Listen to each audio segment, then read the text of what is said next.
প্রথম বলে একটু উইকেট শিকার করে নিলেন সম্রাট।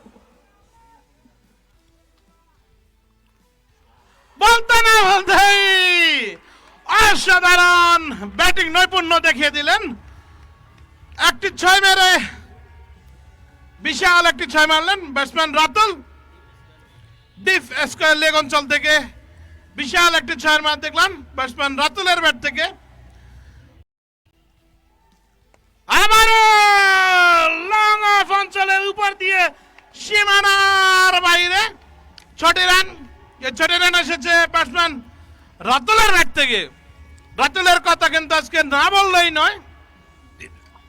তিনি বল হাতে এক ধরনের নৈপুণ্য দেখিয়েছেন, কারুকাজ, এবং ব্যাট হাতে আরেক ধরনের কারুকাজ দেখিয়ে যাচ্ছেন।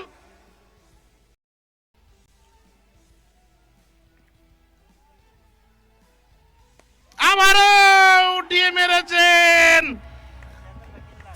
পর ভাগ্য বলতে হয়, ভাগ্য আজকে রাতুলের সহায় হয়েছে হয়তোবা। তিনি যেদিকে যেভাবে চাচ্ছেন এভাবে ঘুরাচ্ছেন, এভাবে 4, 6 এবং উইকেট সবভাবে পেয়েছেন। পরপর 3 বলে 3টি 6-এর নৈপুণ্য দেখালেন রাতুল। পরে বল আবারও পয়েন্ট অঞ্চল থেকে সীমানার বাইরে 4টি রান। আমাদের একটি ব্যানার খরচা কিন্তু 4টি রান, ব্যানার খরচ হওয়ার পরে কিন্তু 4টি রান সেভ করতে পারেন।